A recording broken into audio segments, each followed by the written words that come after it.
March 6th, 2024. There's an important reason why we reversed, pretty much exactly right here today.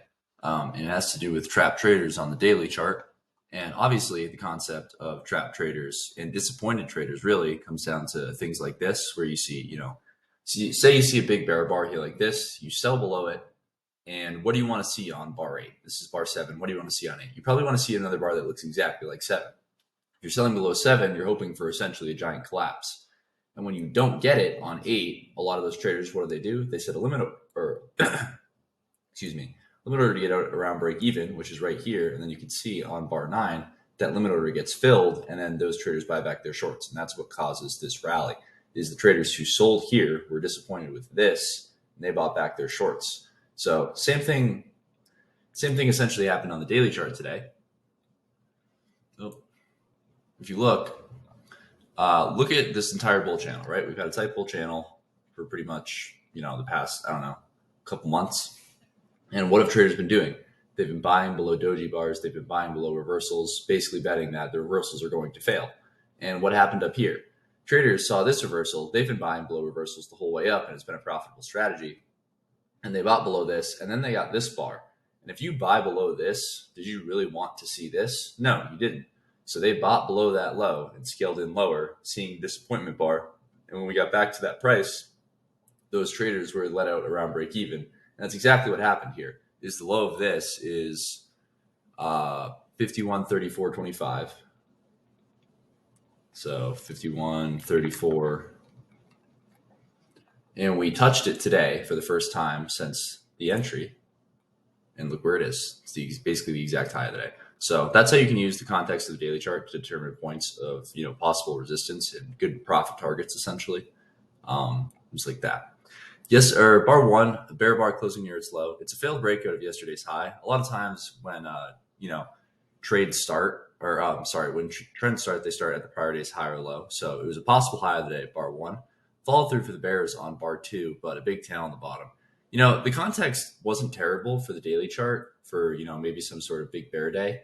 It wasn't that likely, but if you get a failed breakout of the day's high, it's not unreasonable to think that there were sellers right above there. The sellers who are selling right above there are probably willing to scale in. Let's clear the drawing set. Are willing to scale in higher and will probably make money. So follow through on two, but on the open, 80% chance of a minor reversal lasting at least 5 bars. So I would wait. 3, an inside bar, but not really all that good.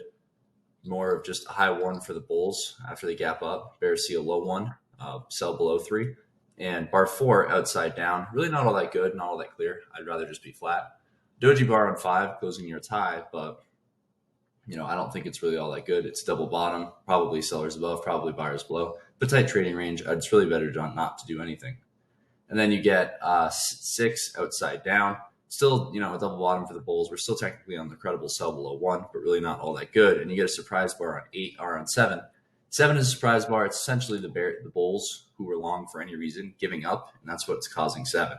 The bulls were buying, hoping to scale in, hoping to get a bull bar closing near its high, and they didn't get it. And so they ended up just dumping their longs on 7, and then you get 8.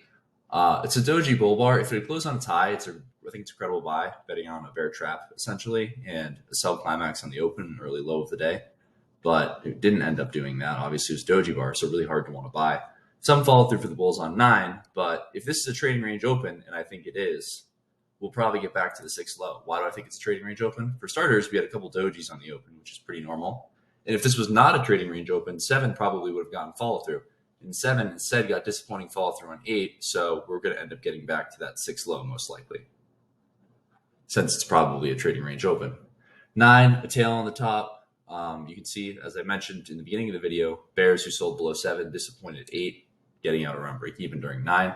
And sometimes what happens is, some traders will sit through 8, betting that, okay, well, it's not the start of a breakout, right? They wanted to see, the market basically trade down in strong big bear bars, but they're not getting it. But what you can get sometimes is a spike, and this could be the pullback, and then you start to get a channel down. So some bears will hold through 8, betting that 9, will be some sort of bear bar. And when they don't get it on 9, what they do is they just buy back their shorts at the market. And that's what causes basically the micro gap here and this bounce is those bears buying back shorts. 10, not much follow through for the bulls because, we're towards the top of this range. First target is the top of the most recent sell climax, which is the 7 high. You can see we have a tail on top of 9, 10, and 11. So micro wedge of sorts. When you get a micro wedge, should be 2 legs sideways down on a smaller time frame. I don't know. I'm going to highlight this area and just go look at the smaller time frame out of curiosity.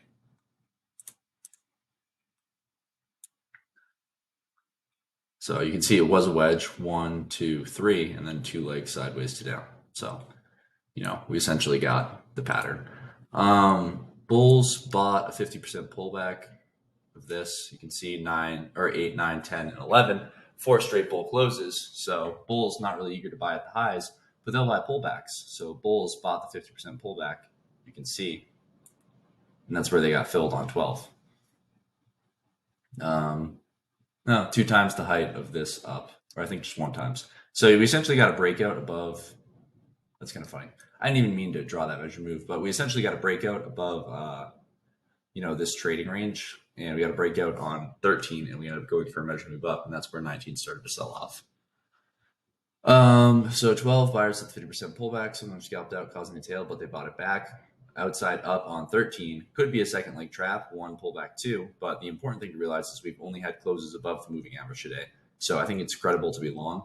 I'm curious also to see if this measured, this ends up being not really that relevant, I suppose. I was just curious. We've only had closes above the EMA so far, and we tried to test it on 8, and we weren't really able to. So I think, always in long, okay to be long, especially after 13, pretty clearly always in long. Tries to get a trap on 14, essentially betting 13 with a second leg trap. But the problem with selling 14 is you're selling right at the 12 high, where the traders who sold above the 12 high. 12 high are disappointed at 13, they're going to scale it higher, and they're probably going to get out when we get back to the 12 high. Now, contributed to the buying on 15.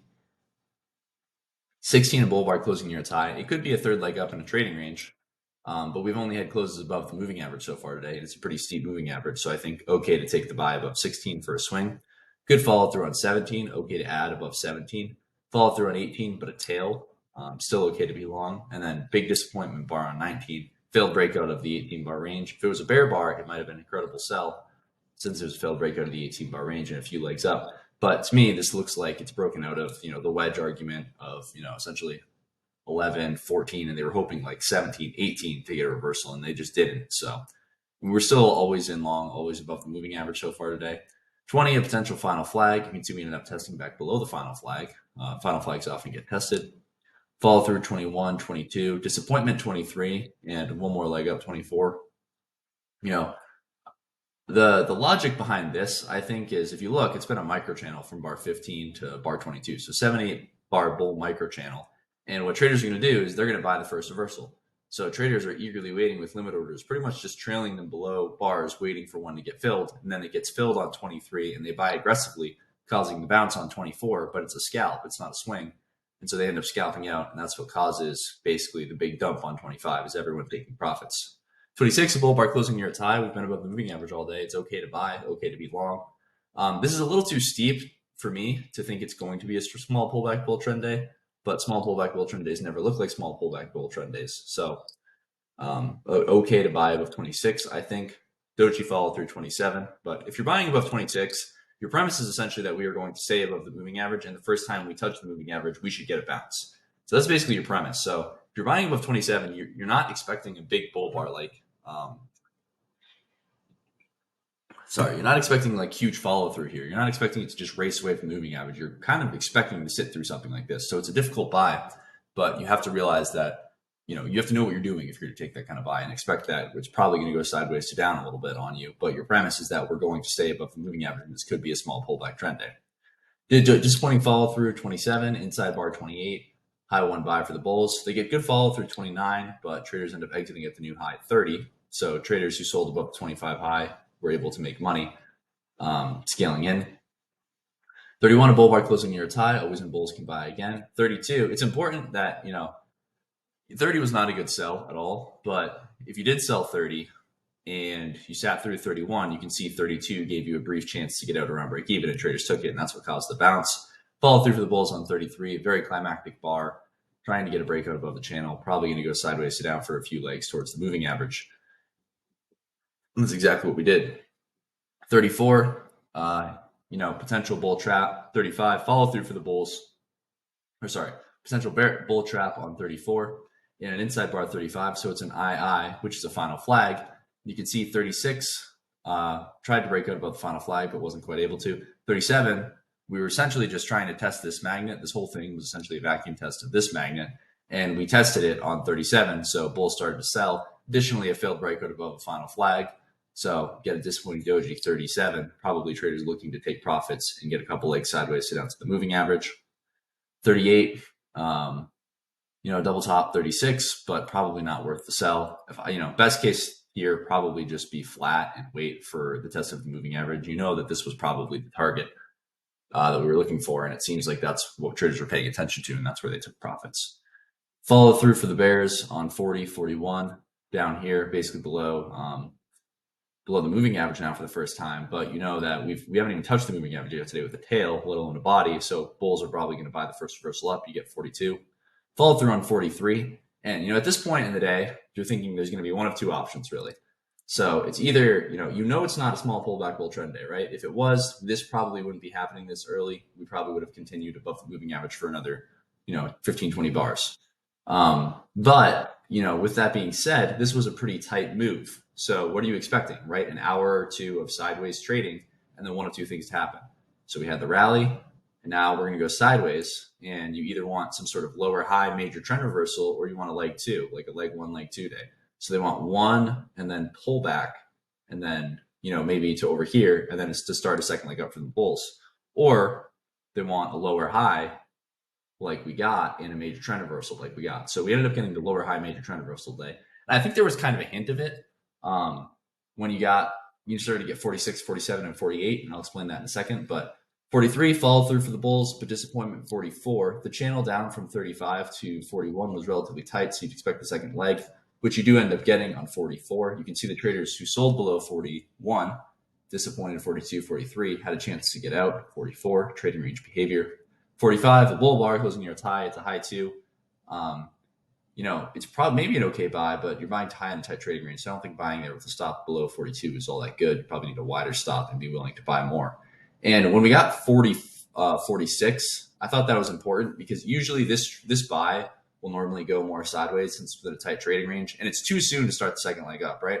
Generally, this is essentially a wedge, and generally a wedge needs to correct for about half the amount of bars that it was. So let's call it the wedge from here to here, 27 bars. And you needed probably 13 bars sideways.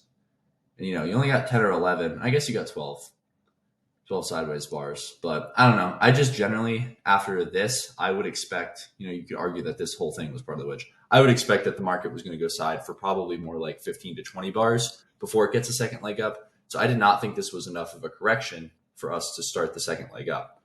And when you started to get this rally, it looked like the traders were trying to start the second leg up. But what they were really doing was just trying to get it back to this high and find a place to dump their longs with a good price because we had reached the magnet.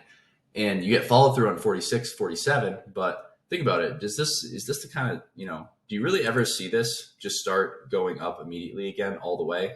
No, not really. And one of the things that happened here is, why is 48 a smaller bar? Well, the risk reward is not very good to this new high.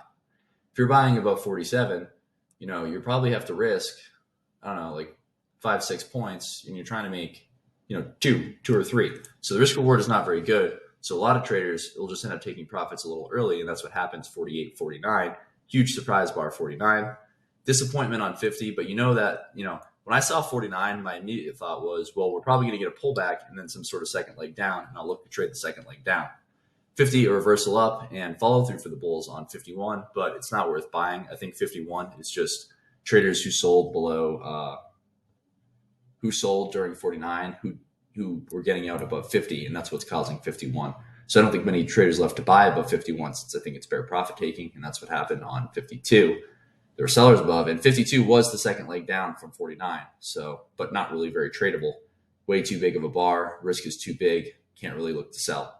Disappointing follow through 53 since the traders who sold, since most traders are not going to sell because the risk is very big. And anyone who did is disappointed in the close of 53. They buy back their shorts, causing 54. 55, a second leg down from that big bear bar, but this could be essentially consecutive sell climaxes. I was looking for some sort of wedge at this point in the day. Big bear bar, or sorry, big bull bar 56, but a tail on the top, high in a tight trading range, and in the middle of an overall trading range. You want to buy somewhere lower. 57 closing near its low, but not really all that good. And then 58 was interesting. I thought it was kind of an overshoot of, this channel line, and it was consecutive sell climaxes, 1, 2, I just kind of saw this as 3, 4, or 3, however you want to call it. But the important part is realizing it was consecutive sell climaxes and you're buying low in a tight trading range. So, worst case, we're probably going to at least test the top of the tight trading range. But 58 was disappointing in how it closed. I thought it could have potentially been a much larger reversal had 58 closed on its high. But in trading ranges, a lot of times you get disappointing or signal bars, which leads to minor reversals instead of major reversals. So if you're buying above 58 and, you want to see 59 look like something like this.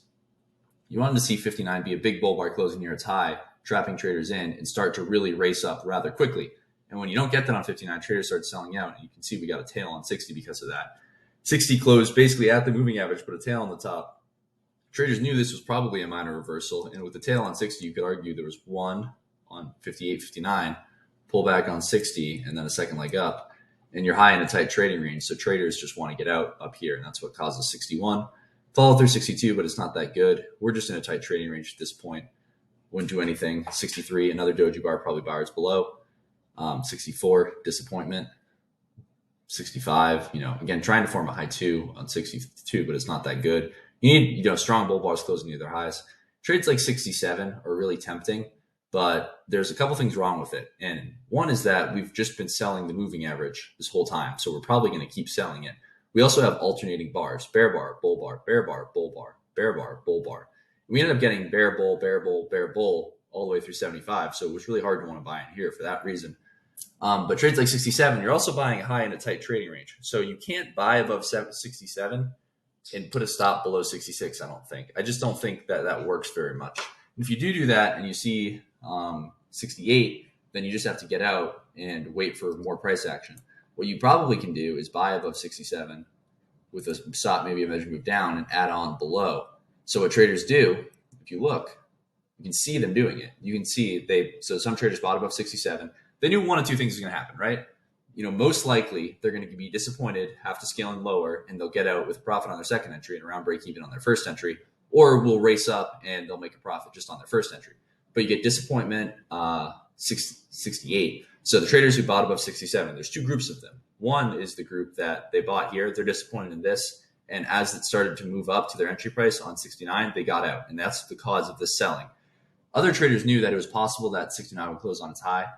So they sat long, but those traders didn't have a stop here. The traders who have a stop here are getting out here. The traders who have a wide stop, they'll sit through this and they'll add on below. They would have probably added on more at the low of the day, but they'll add on below right here. And then you can see what does 70 do? So traders, they're long here, and then they add on here during 69. And then 70 gets back to the initial entry price of the bulls who bought above 67. And they bought here, they bought more lower. So they made a profit on this entry and they got out break even on their first entry. So those are the two ways to manage that trade.